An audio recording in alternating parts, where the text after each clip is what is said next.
முதான்வகம் பெரியவா பண்டர்பூரில் இருக்கிறதே பாண்டரங்கனை தரிசனம் பண்ணால் ஏகாதசிக்கு போய் தரிசனம் பண்ணினா அந்த திரையம்பகேஸ்வர கோவில் அங்கே இருந்தால் அந்த எய்தாப்பில் அக்கறையில் உத்திராதி மடம் அவளோட பாடசாலை முன்னால் நடந்திருந்தது. அதுக்கப்புறம் அந்த பாடசாலை நடக்கல, அந்த இடத்துல தான் பெரியவா தங்கி இருந்தா சாதுர்மாசியெல்லாம் பண்ணா அப்படின்னு பார்த்தோம். அங்கே இன்னொரு இடம் முக்கியமான தாருகர் சாஸ்திரி அப்படின்னு ஒரு பெரிய வித்வான், அவா வீட்டுக்கு பெரியவா போனா. அங்கே போய் அங்கேயும் பாண்டரங்கனை கலாகிருஷ்ணம் பண்ணினது அந்த மூர்த்தி இருக்கிறதுனால அங்கே போய் தரிசனம் பண்ணா. அப்புறம் தன்புரி ஆசிரம் அப்படின்னு ஒன்று இருக்குது. அந்த தன்புரி ஆசிரமத்தில் துவாதச ஜோதிர்லிங்கத்தையும் ஒரே இடத்துல வச்சுருக்கா, அதை போய் தரிசனம் பண்ணிண்டா. அப்புறம் கைக்கடி எக்ஸிபிஷன் அப்படின்னு ஒன்று அங்கே, அதில் பாண்டரங்கனோட லீலையெல்லாம் பிரமாதமாக வச்சுருப்பா. அது எப்படி இருக்கும் அப்படின்னா ஒரு ரயில் மாதிரி இருக்கும். முதல்ல ரயில் இன்ஜினுக்குள்ளே ஏறிண்டு போகிறாப்புல இருக்கும், உள்ளுக்குள்ளே அப்படியே ரயில் மாதிரியே டெக்கரேட் பண்ணிப்பா. உள்ளுக்குள்ளே பார்த்துட்டே போனோம், ஒவ்வொரு லீலையெல்லாம் பார்த்துன்னு கடைசியில் இறங்கி வராப்புல இருக்கணும். அந்த எக்ஸிபிஷனுக்கெல்லாம் பெரியவா போனால் இதெல்லாம் பார்த்துட்டு பெரியவா பண்டரிபுரத்தில் இருக்கா. அந்த பண்டரிபுரத்தில் இருக்கிறதே இன்னொரு முக்கியமான நிகழ்ச்சி, இன்னொரு பெரிய ஒரு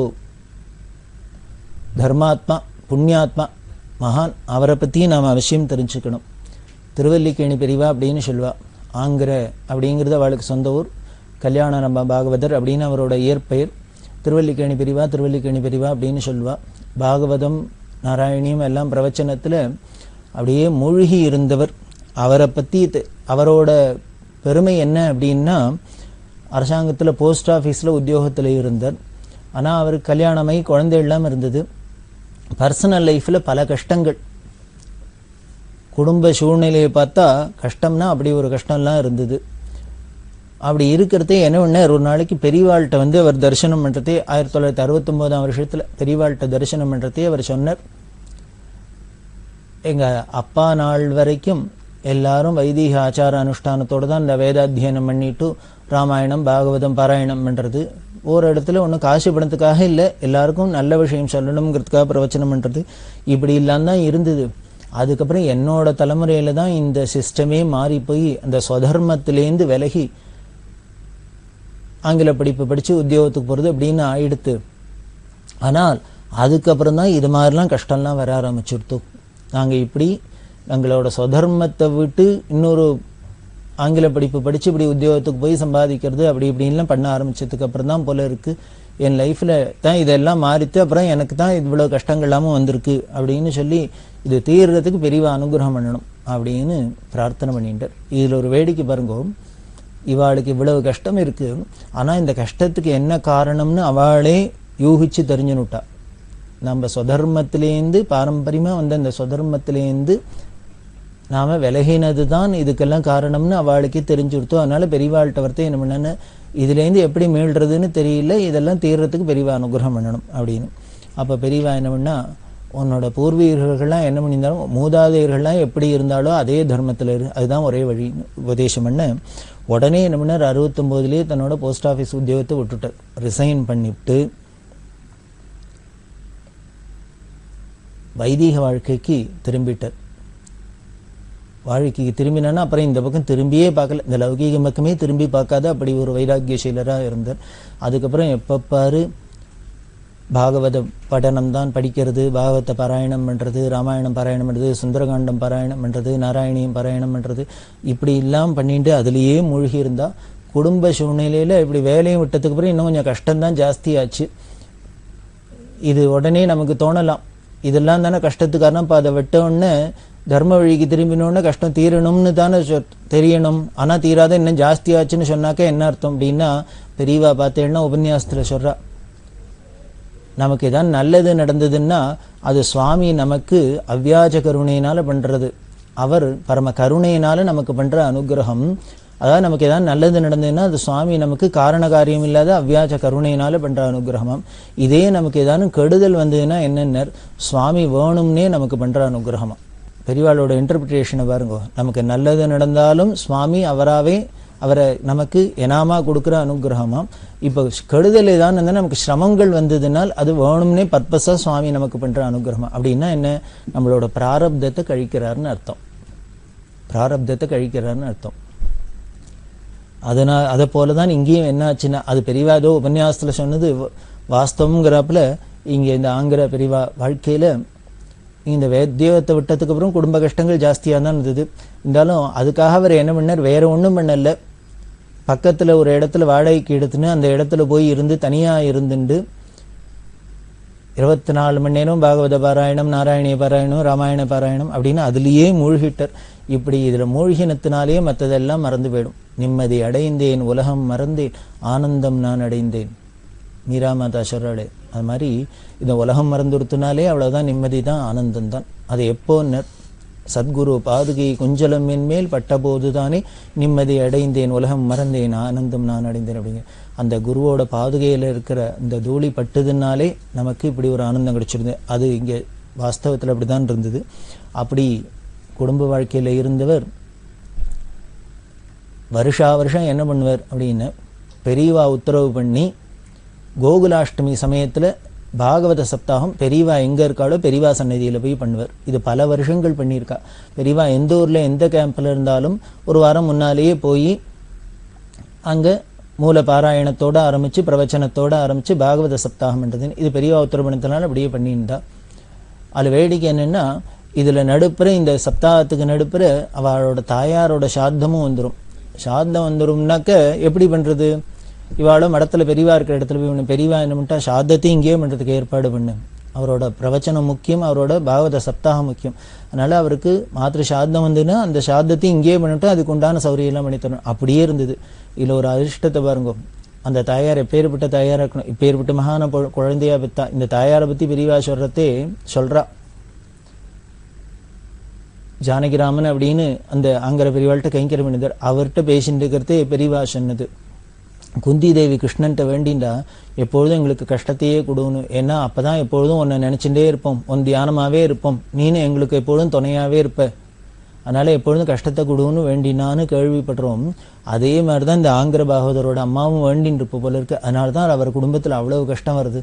அப்படி கஷ்டம் வந்ததுனால அவ ஒன்றும் நிலகுலைஞ்சு போயிடல, இன்னும் சத்சங்கம் தான் வலுக்கிறது அப்படின்னு குந்தி தேவிக்கு சமமா அவ தயார சொல்லியிருக்கான்னா, அந்த சாத்தம் அதுக்கு ஏத்தாப்புலேயே அவளுக்கு வருஷா வருஷம் சாத்தம் பெரியவா இருக்கிற இடத்துல மடத்துல பெரியவா சந்நிதிக்கு பக்கத்திலேயே நடந்திருக்கு. அப்படின்னா அவளோட அதிர்ஷ்டத்தை அவளோட பாக்கியத்தை நாம தெரிஞ்சுக்க முடியுது. இப்படி சாத்தம்லாம் இருந்தா கூட அங்கேயே வந்து பண்ணுன்னு சொல்லுவான். ஆச்சரியம் என்னன்னா, சாத்தத்துல அன்னைக்கு கார்த்தால சீக்கிரம் பெரியவா மூலபாராயணத்தை முடிக்க சொல்லிட்டு உடனே அப்புறம் போய் சாத்தங்கள்லாம் பண்ணிட்டு வந்து அப்புறம் உடனே சாயந்தரம் திருப்பி பிரவச்சனம் பண்ணணும்னா எவ்வளவு கஷ்டம். ஆனா ஆங்கிற பெரியவா கொஞ்சம் கூட அதெல்லாம் சிரமமாவே நினைச்சல. அவளுக்கு துல்லியம் முகம் கூட வாடினது கிடையாது. அப்படி சந்தோஷமா பண்ணிக்க. என்ன சக்தியை கொடுக்கறது ஈத்தாப்புல பெரியவான்னா. பெரியவாளே சொல்றா, சப்தாகம் பண்றதுங்கிறது பெரிய காரியம், யஜ்யம் பண்றாப்புல. அதனால அத்தனை சிரமமும் அவருக்கு தான். ஆனா சந்தோஷம்லாம் நமக்கு, ஆனந்தம்லாம் நமக்கு. கேட்கறவாளுக்கெல்லாம் ஆனந்தம், பண்றவாளுக்கு சிரமம் தானே. அப்படி இல்லாம சொல்லியிருக்கா. அப்படி சப்தாகம் பல வருஷங்கள் பண்ணின்னு இருக்கா. அப்படி பண்ணுறதே 1981 வருஷம் பெரியவா இந்த பண்டரிபுரத்தில் இருக்கிறதே அங்கே சப்தாகம் பண்ணோம்னா, ஒவ்வொரு இடத்துலையும் பெரியவா கேம்பில் ஒன்றும் பெரிய வசதியெல்லாம் இருக்காது. இவளே இங்கேயோ அங்கே இங்கேன்னு இடத்துல இருக்கா. இப்படி சப்தாகத்துக்குன்னு வந்தால் இதெல்லாம் அதுக்கு உண்டான ஏற்பாடெல்லாம் கிரமமாக எல்லாம் பண்ணணும். அதனால் பெரியவாள்கிட்ட கைங்கரியம் என்ற சில பேர் என்ன சொன்னால், இங்கே வந்து பண்ணினா அவளுக்கும் இங்கே வந்துட்டு போய் சப்தாகம் பண்ணிட்டு போகிற சிரமமாக இருக்கும், சாதம் வேற வந்துடும், பண்ணுறது சிரமமாக இருக்கும். அதனால் என்ன பண்ணலாம் அப்படின்னா, இவாளாவே ஒருத்தட்ட சொல்லி அனுப்பிச்சா, பெரியவாள்கிட்ட தரிசனத்துக்கு பண்ணிவிட்டா ஆங்கிற பாகவதர்கிட்ட போய் சொல்லுங்க, இந்த வருஷம் கோகுலாஷ்டமி சப்தாகத்தை புதுப்பிரிவா ஜெயேந்திர சுவாமிகள் குருவாயூரில் வியாச பூஜை பண்ணி சாதுர்மாசியத்தில் இருக்கா. பெரிய க்ஷேத்திரமாக இருக்குது, கிருஷ்ணர் சந்நிதியாக இருக்கா. அதனால் குருவாயூரில் போய் அங்கே சந்திரமௌலீஸ்வரர் சந்நிதியில் புதுப்பிரிவா சந்நிதியில் இந்த சப்தாகத்தை பண்ண சொல்லுங்க அப்படின்னு சொல்லி அனுப்பிச்சிட்டா. இது பெரியவா உத்தரவுன்னு சொல்லி அனுப்பிச்சிட்டா. அவள் வந்து சொன்னா இத்தனை வருஷம் பெரியவா தன் சன்னதியிலே பண்ண சொல்லியிருக்கா. ஆனால் இந்த தரம் மட்டும் ஏதோ அசௌரியமாக இருக்கும்னு நினச்சிட்டு அங்கே போய் சொல்லியிருக்காளே, குருவாயூரில் போய் பண்ண சொல்லியிருக்காளே அப்படின்னு மற்றவாளுக்கெல்லாம், இந்த பாகவதாளோட சிஷ்யாளுக்கெல்லாம் ஒரு தாபம். நீ வாழலாம் சொன்னால் பெரியவா அப்படி சொல்லியிருப்பாளா, பெரியவா தானே இங்கே வந்து பண்ணுன்னு சொன்னா, இப்போ திருப்பி அங்கே போய் பண்ணுன்னு சொல்வாள். அதனால் நம்ம வேணால் பெரியவாள்கிட்ட போய் இதை கன்ஃபார்ம் பண்ணிட்டுலாம், இது மாதிரி சொன்னேடா அங்கே பண்ணட்டுமா இங்கே பண்ணட்டுமான்னு கேட்டுன்னு உத்தரவாயிட்டா தேவையில்லைன்னு. அதுக்கு ஆங்கிற பெரியவா சொன்னதுதான் நமக்கெல்லாம் ஒரு பெரிய படிப்புனே. அவள் சொல்கிறா, இந்த கூடாதுன்னா மாட்டேன், போய் பெரியவாள்கிட்ட போய் வெரிஃபை பண்ணக்கூடாது. இது மாதிரி அவள் சொல்லி அனுப்பிச்சிருக்காளே உங்கள் சிஷ்யாலாம் சொன்னால் குருவாயூரில் போய் பண்ண சொல்லியிருக்கிறதா, நீங்கள் தான் சொன்னீங்களா வாஸ்தவமாக நான் அப்படி பண்ணட்டுமான்னு திருப்பி போய் கேட்க மாட்டேன். கேட்கப்படாது. என்ன சொல்லி இருக்கிறது, மெசேஜ் வந்திருக்கிறது என்னென்ன குரு ஆக்ஞைன்னு வந்திருக்கு. அதுக்கு பிரமாணம் காமிக்கிற ராமாயணத்துல ராமர் சொல்றார் கைகேயிட்ட, அம்மா நான் காட்டுக்கு தான் போகணும், பரதனுக்கு பட்டாபிஷேகம்னு அப்பா சொன்னதா நீங்க சொன்னா போறாதா? நான் பண்ண மாட்டேனா? இதுக்காக நீங்க அப்பா நீங்க நிஜமாவே வாஸ்தவமா சொன்னேடான்னு அப்பாட்ட போய் வெரிஃபை பண்ணி எனக்கு தெரிஞ்சுக்கணுங்கிற அவசியம் இல்லைம்மா. அப்பா சொல்லிட்டாருன்னு நீங்க சொன்னாலே போரும்மா. நான் அதுக்கு உடன்படுறதுக்கு கடமைப்பட்டிருக்கேன். அப்பா நெருப்புல விழுன்னு சொன்னான்னு யாரான்னு சொன்னாக்க உடனே விழுந்துருவேன். அதுதான் என்னோட குணமே வழிய அப்படியா இப்படியான்னு அதோட கஷ்டங்களை பார்த்துட்டு அதுல உள்ள சௌக்கியத்தையோ பலனையோ பார்த்துன்னு நான் பண்ண மாட்டேன்ப்பா அப்படின்னு சொல்லி, இதுக்கு பேர் தான் பித்ருபக்தின்னு பேர். அப்பா சொல்லிட்டாருன்னு சொன்னா அதை கேட்டணும், அதுதான் பித்ருபக்தின்னு பேரு. அதை போல குருபக்தின்னா என்னென்ன, பெரியவா சொல்லிட்டானே யாரான்னு சொன்னா அதை கேட்டணும். அதனால நான் ரெஃபர் பண்ண மாட்டேன், அங்கதான் பண்ணேன்னு போய் அதே மாதிரியே அந்த உத்தரவுப்படியே குருவாயூர்ல போய் பண்ணா. அதுக்கு அவ சொல்றா சர்வஜன் சர்வவியாபி பெரியவான்னு சொல்லிட்டா என்ன, பண்டரிபுரத்துல அவ இருக்கிற இடத்துல இருந்தாதான் அது அவ கேட்பாளா, அவ ரசிப்பாளா, இல்ல குருவாயூர்ல இருந்தா கேட்க மாட்டாளா? எங்க இருந்துன்னு எங்க சொன்னாலும் பெரியவா கேட்க போறா, எல்லாத்துலயும் இருக்கா அப்படின்னா அவ சர்வஜன் சர்வவியாபி அப்படின்லாம் தெரிஞ்சு கொடுத்தோம்னா அப்புறம் நாம எதுக்கு பிசிக்கல் ஃபார்மை பார்த்துட்டு மயங்கணும்? அந்த தத்துவத்தைனா உணரணும், வாயால சொன்னா போருமா? அதனால கூடாது அப்படின்னு சொல்லி அங்க பண்ணினா. இப்படி பண்டரிபுரத்துல பெரியவா இருக்கிறது, அங்க சப்தாகம் வேண்டாம், இங்க குருவாயூர்ல ஸ்ரீமடம் கேம்ப் இருக்கு, புது பெரியவா இருக்கா, வியாச பூஜை சாதுர்மாசத்துல அங்க பண்ண சொன்னா அப்படின்னு உத்தரவாயி பெரியவா அங்க பெரியவா அங்க போய் பண்ண ஆரம்பிச்சுட்டா. பண்ண ஆரம்பிச்சு நடந்துட்டு இருக்கு. 4 நாள் ஆனா என்ன ஆயிடுத்து, பாராயணம் பண்ண முடியாத அளவுக்கு ஆங்கிற பெரியவாளுக்கு 103 டிகிரி ஜுரம் வந்துடுத்து. 103 டிகிரி ஜுரம் வந்துடுத்து. சப்தாகமா இன்னும் 3 நாள் பாக்கி இருக்கு. போராத்துக்கு இந்த கோகுலாஷ்டமிக்கு முத நாள் தாயாரோட சாத்தம் வேற இருக்கு. இந்த சாத்தத்தன்னைக்கு எவ்வளவு கடுமையா இருக்கும் அப்படின்னு பார்த்தோம். நியமமா சாத்தம் பண்ணி பாராயணத்தையும் பண்ணி பிரவச்சனம் பண்ணி எவ்வளவு சிரமமா இருக்கும். இத்தனை காரியம் எல்லாம் இருக்குன்னா 103 டிகிரி ஜுரம் வந்துடுத்து. ரொம்ப கவலைப்பட்டு போயிட்டார். கவலைப்பட்டு பெரியவாள்கிட்ட பிரார்த்தனை பண்ணிட்டார். பெரியவா உத்தரவுப்படி தான் இந்த சப்தாகம் பல வருஷங்களா நடந்துருக்கு. இந்த வருஷமும் குருவாயூர் க்ஷேத்திரத்துல அதுவும் சந்திரமௌலீஸ்வர திரிபுர சுந்தரி சன்னதி, புதுப்பிரிவா சன்னதி இதுல நடந்துட்டு இருக்கு. அப்படி நடக்கிற சமயத்துல இது மாதிரி விக்னம் வந்தாப்புல இடைஞ்சலா இருக்கு, பாராயணம் பண்ண முடியலையே அப்படிலாம் சிரமப்பட்டு அதுக்காக குறைக்கல. இருந்தாலும் உடம்ப வருத்திண்டு இதெல்லாம் பண்றா. பண்ணிட்டு பெரியவாள்கிட்ட பிரார்த்தனை பண்ணிட்டா, இது நல்லபடியா பூர்த்தியாகணும், நல்லபடியா இந்த வருஷம் பூர்த்தியாகணும் அப்படின்னு. அப்படி எங்கேயோ குருவாயூர்ல உட்காந்துன்னு பிரார்த்தனை பண்ணினா இங்கே தெரியாதையா இருக்கும். பண்டரிபுரத்துல இருக்கிற பரமாத்மாவான பெரியவாளுக்கு அங்க என்ன ஆச்சு அப்படின்னா, மெட்ராஸ்ல நாதன் ஸ்கேஃப் அப்படின்னு ஒரு ஹோட்டல், அதோட உரிமையாளர் விஸ்வநாதன் அப்படின்னு அவர் பெரியவா தரிசனத்துக்கு போயிருக்கார். அங்க பெரியவா தரிசனத்துக்கு பண்டரிபுரம் போயிருக்கிறது. பெரியவா அந்த விஸ்வநாதன்ட்ட, நாதன் ஸ்கேஃப் விஸ்வநாதன்ட்ட சொல்றா, இந்த ஆங்கிற பெரியவாளை பத்தி சொல்லி, ஆங்கிற பாகவதரை பத்தி கேள்விப்பட்டிருக்கேன் அப்படின்னு அவர்லாம் பத்தி சொல்லி நான் சொல்லி அவர் சப்தாகம் பண்ணிட்டு இருக்கார். இந்த வருஷம் குருவாயூர்ல பண்ணிட்டு இருக்கார். அவருக்கு ஜுரம் வந்துடுத்தோ, அதனால ரொம்ப கவலைப்பட்டு இருக்கார். தாயா சாத்தம் வேற வருது, அதனால ரொம்ப கவலைப்படுற, மீதி பூர்த்தி ஆகணுமேனு. அதனால நீங்க என்ன பண்ணு, பிள்ளையார்ட்ட பிரார்த்தனை பண்ணிட்டு குழக்கட்டை பண்ணி நைவேத்தியம் பண்ணு. இது மாதிரிலாம் இடைஞ்சல் வந்துன்னா அதெல்லாம் போக்குறதுக்கு யாரு? பிடியதன் உருவுமை குளமிகு கரியது வடிகொடு தனதடி வழிபடும் அவரிடர் கடி கணபதி வர அருளினன் மிகுகொடை வடிவினர் பயில் வலிவலமுறை இறையே அப்படின்னு ஞானசம்பந்தர் தேவாரத்துல சொல்றாரு.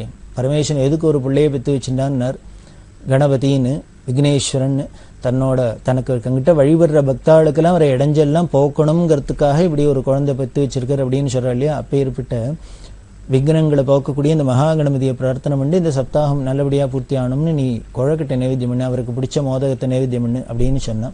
உடனே பெரியவா சொல்றா, நீ குழக்கட்டை பண்ணி நைவேத்தியம் பண்ணுன்னு சொல்லிட்டேன், ஆனா இங்க இருக்கிறவாளை ஸ்ரீகண்டன் வாழ்கிட்ட போய் நீங்க குழக்கட்டை பண்ணி தாங்கலாம் சொல்லப்படாது, நீனாவே பண்ணு, அவளையும் சிரமப்படுத்தப்படாது, நீ பிரார்த்தனை பண்ணிட்டு பண்ணு, நைவேத்தியம் பண்ணு அப்படின்னு சொல்லி இதெல்லாம் பண்ணினா அங்க ஏதோ பிள்ளையாருக்கு குழக்கட்டை நைவேத்தியம் பண்ணினது இங்கே என்ன ஆயிடுத்துனர், இவாளுக்கு உடம்பு சௌரியமாயி மீதி 3 நாளைக்கும் நல்லபடியா பூர்த்தியாகி பிரமாதமா நடந்து அந்த வருஷ சப்தாகமும். அதுக்கப்புறம் நாதன் ஸ்கேஃப் விஸ்வநாதன் மெட்ராஸ்க்கு வந்ததுக்கு அப்புறம் இப்பதான் அவருக்கு இந்த ஆங்கிற பாகவதரை பத்தி கேள்வியே படுற பெரியவா சொல்லித்தான். உடனே தேடி கண்டுபிடிச்சுன்னு அவளோட அட்ரஸ் வாங்கிட்டு திருவல்லிக்கேணிக்கு வந்து, திருவல்லிக்கேணியில இருந்தா அவ வந்து அவளை பார்த்து இந்த பிரசாதத்தெல்லாம் கொடுத்து சொன்னார். பெரியவா இது மாதிரி நான் பண்டரிபுரம் போயிருந்தேன், உங்களை பற்றி எல்லாம் சொல்லி சப்தாகம் நடந்துருக்கு, அவருக்கு உடம்பு முடியல, இது நல்லபடியாக நடக்கும்னு பிள்ளையாருக்கு குழக்கட்டை பண்ணி நைவேத்தியம் பண்ண சொன்னா அப்படின்னா அவளுக்கெல்லாம் ஒரே ஆச்சரியம். நாம் எங்கேயோ குருவாயூரில் உட்காந்து தான் மானசீகமாக பிரார்த்தனை பண்ணிட்டோம். ஆனால் எங்கேயோ இருக்கிற குருவாயூர் எங்கே, பண்டரிபுரம் எங்கே, அங்கே பண்டரிபுரத்தில் உடனே பதில் சொல்கிற சுவாமி ரியாக்ட் பண்ணுறா, நம்மளோட கஷ்டங்களை போக்குறதுக்கு நைவேத்தியம் நினைச்சரா மகாகணபதிக்கு அப்படின்னா. இப்போ முதல்ல ஆங்கிற பெரியவா சொன்னத்தை நினச்சி பார்த்துங்கோ. பெரியவா சர்வவியாபி சர்வஜன் எங்கேயும் இருக்கான்னா பண்டரிபுரத்தில் போய் அவள் முன்னால் பண்ணாதான் இப்படின்னு இல்லை. எந்த ஊரில் எங்கே நினச்சின்னு பெரியவாள் நினச்சின்னு பண்ணாலும் அவள் சந்நிதி தான், அவள் சொல்கிறபடி கேட்டோம்னா அவள் இத்தாப்பில் இருக்கா அப்படின்னு நம்பினது எவ்வளவு, நம்பினார் கைவிடப்படார் அப்படிங்கிறது எவ்வளோ சத்தியம்னு தெரியறது. அந்த நம்பிக்கைக்கு ஏத்தாப்பிலே பெரியவா எங்கேயோ உட்காந்துன்னு இவரோட கஷ்டங்களை போக்குறதுக்கு அவள் ஒரு பரிகாரம் சொல்கிறா, பரிகாரம் பண்ணுறா அப்படின்னா இதுதான். இது பெரியவாளோட பெருமையும் சர்வஜத்துவத்தையும் காமிக்கிறது. பரம பக்தினா எப்படி பண்ணணும், குரு பக்தினா எப்படி இருக்கணும்னு இந்த ஆங்கிற பெரியவா நமக்கு காமிச்சதையும் காமிக்கிறது. இதெல்லாம் கேட்கறதையும் நமக்கு என்ன ஒரு பலன், இதெல்லாம் கேட்கறதுனால என்ன பலன், நமக்கு என்ன லாபம் அப்படின்னா, இப்போ ஏற்பட்ட மகான்களுக்கெல்லாம் இருந்த பக்தியில் ஸ்ரத்தையில் கொஞ்சமான நமக்கு இருந்தாலே போகும், நம்ம ஜென்மாவும் கடதேறிடும். கடத்தேறிடும்னா இவாளை மாதிரி பக்தி பண்ணினோம்னா நம்ம கடத்தேறுங்கிறதுக்கு என்ன சாட்சின்னு அதுக்கும் பெரியவாளை கேரண்டி கொடுத்துருக்கா. அவர் பாகவதத்தில் மூழ்கி இருக்கார், அதனால் அவருக்கு பிரம்மானந்தம் கிடைச்சிரும், அவருக்கு மோட்சம் கிடைச்சிரும் அப்படி இல்லாமல் சொல்லியிருக்கா. அதே மாதிரி அவர் பாகவதம் படிச்சுருக்கார், அவருக்கு ஞானம் வந்துடும், அவரை பற்றி நீனு நானும் கவலைப்பட வேண்டாம் அப்படின்னு. இந்த கூட இருந்தவா போய் அவளுக்கு ஃபேமிலியில் இவ்வளோ பல கஷ்டங்கள்னு சொன்னேன். அவர் பாவம் சாதுவாக இருக்கார், அவருக்கு பல கஷ்டங்கள் அப்படின்னு சொல்கிறதே பெரியவா கேட்டா. அவர் சொன்னாரா தனக்கு கஷ்டமாக இருக்குது, அது இதானும் தீரணும்னு யார்ட்டையானோ என்கிட்ட பிரார்த்தனை பண்ண சொன்னாலும் அப்படின்னா இல்லை அவர் சொல்லலை, நமக்கு தான் அஜ்ஞானம். அதுக்கு பெரியவா சொல்றா, அவர் பாகவதம் படிச்சுட்டு இருக்கிற அவருக்கு ஞானம் வந்துடும், அதனால் அவரை பற்றி நீனும் நானும் கவலைப்பட வேண்டாம் அப்படின்னு. ஞானிகளை பற்றி யாரு கவலைப்படணும், ஞானிகளுக்கே இதை பற்றியும் கவலை இல்லைங்கும் போது அந்த அவளை பற்றி இன்னொருத்தர் கவலைப்படணுமான்னு அப்படி பண்ண வேண்டாம். அதே மாதிரி பெரியவா சொல்றா, ராமாயணத்தை பாகவதத்தெல்லாம் விலக்கி வைக்காத, எந்த ஒரு பிரதிப்பிரயோஜனமும் எதிர்பாராத ஆத்மார்த்தமாக அதை பண்ணின்னு இருக்கிறவா, பிரவச்சனம் பண்ணிட்டு அதை வச்சுன்னு இருக்கிறவாள், உபாசிச்சுன்னு இருக்கிறவாள் இந்த பாரத தேசத்தில் ஏதோ விரல் விட்டு எண்ணிலாம் 4-5 பேர் இருப்பாளோ என்னமோ, அதில் ஒருத்தர் ஆங்கிற பாகவதர் அப்படின்னு அவருக்கு சொல்லியிருக்கா. அதை போல தான் அவளும் இருந்தா. பல இடங்களில் சுந்தரகாண்டம் பிரவச்சனம் பண்ணியிருக்கா, பாகவத பிரவச்சனம் பண்ணியிருக்கா, ராமாயண பிரவச்சனம்லாம் பண்ணியிருக்கா. ஒன்றுத்துக்கானும் இத்தனை கொடுங்கோ அத்தை கொடுங்கோ இதை பண்ணுங்க ஒன்றுமே கேட்டது கிடையாது. அப்படி ஏதான அவளாவே பிரியப்பட்டு சம்பாவனை பண்ணினா கூட அதில் எப்படி வாங்கிப்பான்னு, கொடுக்கறதும் பகவான் வாங்கிக்கிறதும் பகவான், அதனால எல்லாம் பகவத் அர்ப்பணம் அப்படின்னு தான் அந்த பாவத்தில் தான் வாங்கிட்டு இருப்பார். அதில் பெரியவா சொல்றா, இத்தனை எல்லாம் பண்ணிட்டு இருக்கிற அவருக்கு இருக்கிறதுக்குன்னு ஒரு பூஸ்திதி இல்லை, வீடு இல்லை, சொந்த இடம் இல்லை, இப்படி இல்லாமல் இருந்துருக்கிறவர் தியாகமாக பண்ணிட்டு இருக்கார் அப்படின்னு அவர் ஓஹோன்னு பெரியவா பிரமாதமாக தான் சொல்லியிருக்கா. அது பழுத்த பழம் அவ்வளவுதான்.